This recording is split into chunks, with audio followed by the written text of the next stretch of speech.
Hello बच्चों, कैसे हैं आप लोग? आई होप सब अच्छे होंगे। चलिए, तो आज हम करंट इलेक्ट्रिसिटी में बात करेंगे सेल की कि सेल की ईएमएफ क्या होती है, सेल की टर्मिनल वोल्टेज क्या होती है और सेल का इंटरनल रेजिस्टेंस क्या होता है। चलिए तो स्टार्ट करते हैं आज का टॉपिक जो है सेल। ठीक है, सेल क्या होता है? सेल एक ऐसी डिवाइस जो दो टर्मिनल के बीच में पोटेंशियल को क्या रखती है, मेंटेन रखती है, उसको हम बोलते हैं सेल। सेल क्या करती है? पोटेंशियल डिफरेंस को मेंटेन रखती है। It maintains potential difference, potential difference. ठीक है, इसमें जो हमको देखना है, सबसे पहले जो बात करनी है वो है ईएमएफ। इसको बोलते हैं हम इलेक्ट्रोमोटिव फोर्स। क्या होता है? जो इलेक्ट्रोमोटिव फोर्स। ठीक है, चलिए क्या होती है ईएमएफ? हम एक बैटरी बना रहे हैं जिसके दो टर्मिनल हैं। ये है पॉजिटिव टर्मिनल, ये है नेगेटिव टर्मिनल। ठीक है, ये इलेक्ट्रोलाइट के अंदर बैठे हुए हैं। इनके अंदर क्या है? ये इलेक्ट्रोलाइट के अंदर डूबे हुए हैं, इनके अंदर इलेक्ट्रोलाइट है। तो देखो होता क्या है, due to a chemical reaction, इस इलेक्ट्रोलाइट के अंदर जितने भी पॉजिटिव चार्जेस हैं वो पॉजिटिव टर्मिनल में आने की कोशिश करते हैं, यानी कि एक्यूमुलेट होते हैं, और जितने भी नेगेटिव चार्ज हैं वो नेगेटिव टर्मिनल पे आके एक्यूमुलेट हो जाते हैं। ठीक है, इसकी वजह से हो रहा है, ये हो रहा है due to a chemical reaction, जो आपको केमिस्ट्री वाले सर केमिस्ट्री में पढ़ाएंगे, इलेक्ट्रोकेमिस्ट्री में या इलेक्ट्रिक सेल में। ठीक है, चलिए तो अगर हम बात करें कि ये जो पॉजिटिव चार्ज पॉजिटिव पे जा रहा है, नेगेटिव चार्ज नेगेटिव पे जा रहा है, अगर हम देखें कि इस पॉजिटिव चार्ज के ऊपर कितनी फोर्स आ रही है, किस डायरेक्शन में फोर्स आ रही है, तो वो आती है इस डायरेक्शन में, जिसको हम बोलते हैं एफ बी। एफ बी क्या होती है? Battery force. इसको क्या बोलते हैं हम? Battery force. It is due to electrolyte और केमिकल रिएक्शन। देखो कुछ देर बाद क्या होगा, पॉजिटिव चार्ज यहाँ पे एक्यूमुलेट हो जाएगा, नेगेटिव चार्ज यहाँ पे एक्यूमुलेट हो जाएगा, और इन टर्मिनल के बीच में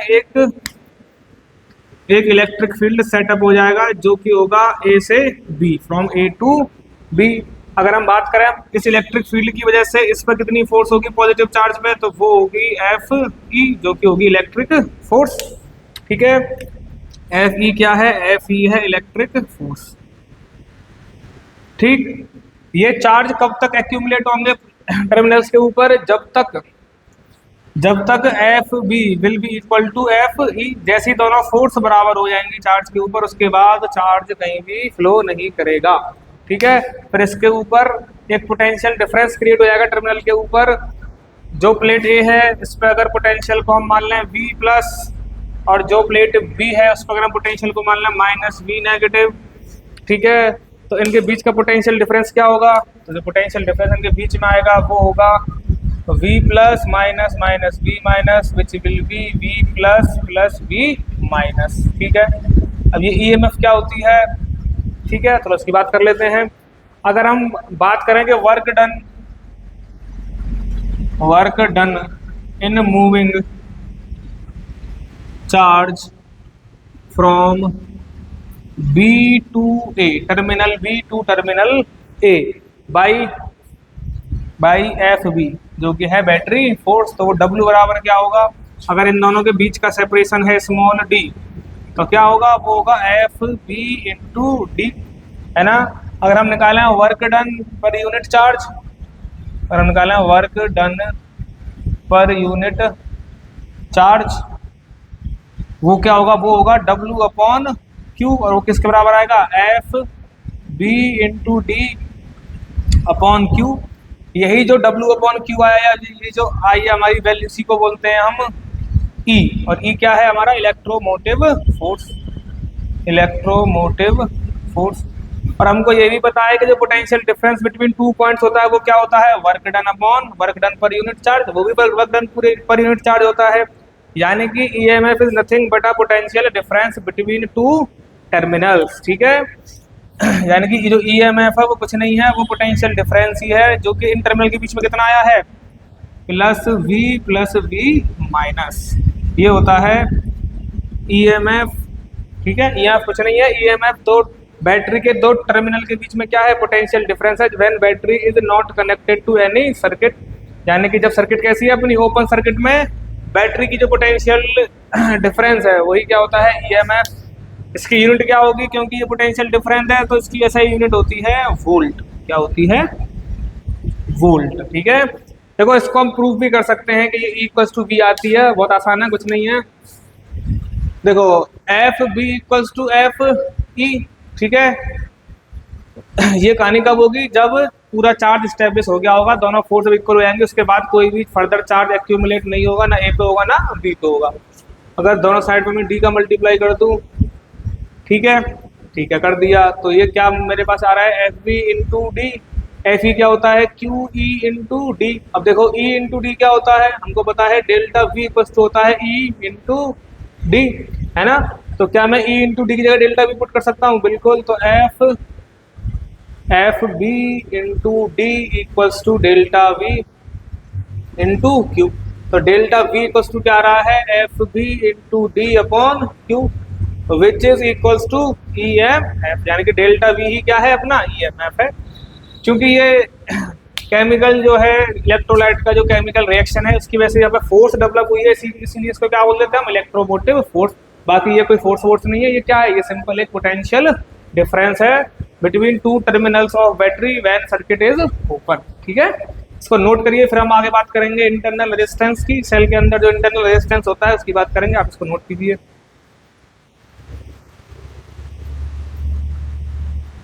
चलिए, अब जो बात करनी है वो करनी है हमें इंटरनल रेजिस्टेंस की। इंटरनल रेजिस्टेंस क्या होता है सेल का, आइए देखते हैं।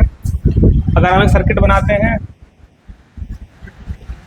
ये अपने पास एक सेल है, ठीक है, और हम जानते हैं जो करंट फ्लो करता है वो from higher potential to lower potential करता है। ये एक एक्सटर्नल रेजिस्टेंस है कैपिटल आर। देखो क्या होगा, जब करंट फ्लो होगा तो चार्ज मूव करना स्टार्ट करेगा from higher potential to lower potential. लेकिन जब हम सेल के अंदर देखेंगे तो क्या हो रहा होगा, सेल के अंदर जो चार्ज मूव कर रहा होगा वो from lower potential to higher potential कर रहा होगा। अच्छा, अब क्योंकि बीच में क्या है, टर्मिनल्स के बीच में क्या है, इलेक्ट्रोलाइट है, तो इलेक्ट्रोलाइट में क्या होंगे, इलेक्ट्रोलाइट में बहुत सारे आयंस होंगे जिनसे ये चार्ज जब मूव कर रहा होगा, चार्ज मतलब इलेक्ट्रॉन जब मूव कर रहा होगा तो टकराएगा। तो ये सेल के जो इलेक्ट्रोलाइट है वो क्या ऑफर कर रहा है इसको, एक resistance.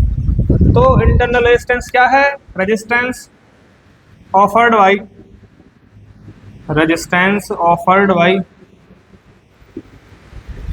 Electrolyte of cell, electrolyte of cell is internal resistance of a cell, resistance of a cell, जिसको हम स्मॉल r से डिनोट करते हैं।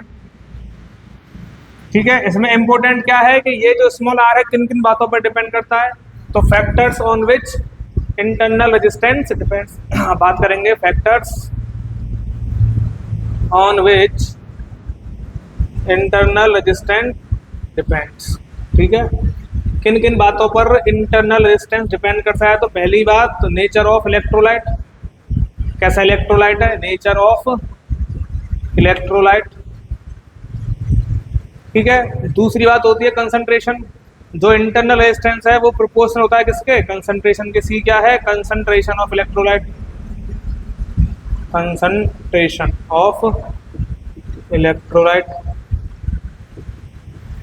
तीसरी बात ये डिपेंड करता है कि टर्मिनल के बीच में डिस्टेंस कितनी है या सेपरेशन कितनी है, तो R is proportional to D, where D क्या है, D है सेपरेशन या distance between terminal, distance between terminals. जितनी ज़्यादा दूर टर्मिनल्स होंगे उतनी ज़्यादा रेजिस्टेंस ऑफर होगी, तो ये भी इसके कैसा है, डायरेक्टली प्रोपोर्शनल है, डिस्टेंस बिटवीन टर्मिनल्स। ठीक, तीसरी बात ये डिपेंड करता, चौथी बात ये डिपेंड करता है एरिया ऑफ टर्मिनल्स, है ना, किस पर डिपेंड करता है, एरिया ऑफ टर्मिनल।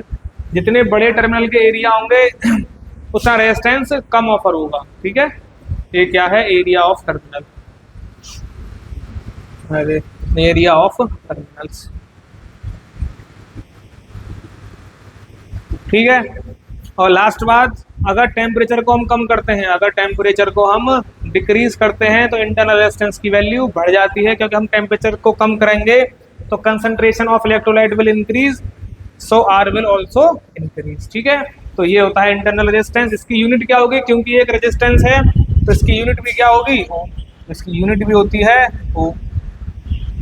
ठीक है। इंटरनल रेजिस्टेंस कब आता है, जब हम सर्किट को कंप्लीट कर देते हैं, यानी कि सर्किट को क्लोज कर देते हैं, तभी तो करंट फ्लो होगा।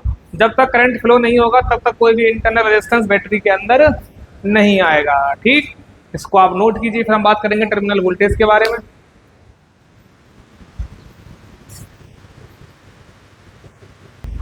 चलिए अब बात करते हैं हम टर्मिनल वोल्टेज की। टर्मिनल वोल्टेज क्या होती है, जब हम सेल को किसी सर्किट से कनेक्ट करते हैं, यानी कि क्लोज सर्किट बनाते हैं, उस टाइम पे जो सेल के अक्रॉस पोटेंशियल होगा उसको बोलते हैं हम टर्मिनल पोटेंशियल। क्या बोलते हैं उसको हम, टर्मिनल वोल्टेज या टर्मिनल पोटेंशियल। ठीक है, यानी कि पोटेंशियल डिफरेंस कैसे डिफाइन कर सकते हैं, potential difference across the terminals across the terminals of a battery when current is drawn from battery।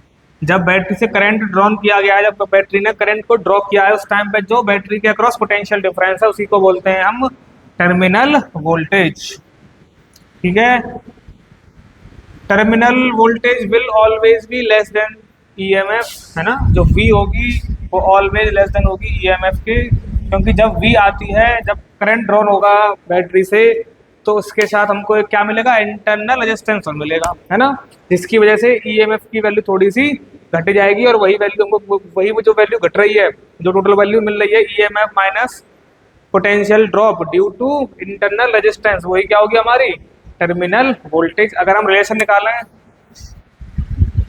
Relation between EMF small R and V, तो क्या होगा, देखो जो ईएमएफ होगा वो तो कब है, जब उसके पास कोई भी करंट ड्रॉन नहीं कर रहा है, यानी कि अगर हम terminal voltage plus voltage from internal resistance, है ना, जो इंटरनल रेजिस्टेंस के कारण वोल्टेज का ड्रॉप हुआ है, इन दोनों को जोड़ दें तो क्या मिलेगा हमको, ईएमएफ। वी डैश क्या है, वी डैश है इंटरनल रेजिस्टेंस में जो वोल्टेज लॉस हुई है वो। ठीक है, तो ई देखो यहाँ से देखो V बराबर क्या होगा, V इक्वल्स टू होगा I इंटू कैपिटल R, और V डैश क्या होगा, V डैश होगा I into small r, I dash क्या होगा I इंटू स्मॉल r। ठीक है, तो ये होता है, अगर इसको हम V लिखाए हैं तो E बराबर क्या जाएगा, V plus I into R, where E is the EMF, V is the terminal voltage and small r is the internal resistance of a cell. ठीक है, अगर हम बात करें टर्मिनल वोल्टेज की तो क्या होगी, E माइनस आई आर, ये होती है टर्मिनल वोल्टेज। देखो करंट कितना ड्रॉ हो रहा होगा बैटरी में, वो भी यहाँ से निकाल सकते हैं, करंट ड्रॉन फ्रॉम बैटरी कितना होगा, करंट ड्रॉन फ्रॉम बैटरी कितना होगा, उसको भी यहाँ से हम कर सकते हैं कैलकुलेट। देखो आई कॉमन ले लें, बिल्कुल, तो E इक्वल्स टू हो जाएगा, आई हमने कॉमन लिया, R प्लस स्मॉल r, यानी कि I इक्वल्स टू जो आ रहा है वो आ रहा है E upon R plus R, यानी कि EMF अपॉन टोटल रेजिस्टेंस, ये होगा करंट ड्रॉन फ्रॉम बैटरी। ठीक है, आई होप आपको सेल के बारे में सब समझ में आया होगा। नेक्स्ट लेक्चर में बात करेंगे हम कॉम्बिनेशन ऑफ सेल्स की। तब तक के लिए थैंक यू। अगर वीडियो अच्छी लगती है तो लाइक कीजिए, सपोर्ट कीजिए चैनल को। चलिए मिलते हैं नेक्स्ट लेक्चर में।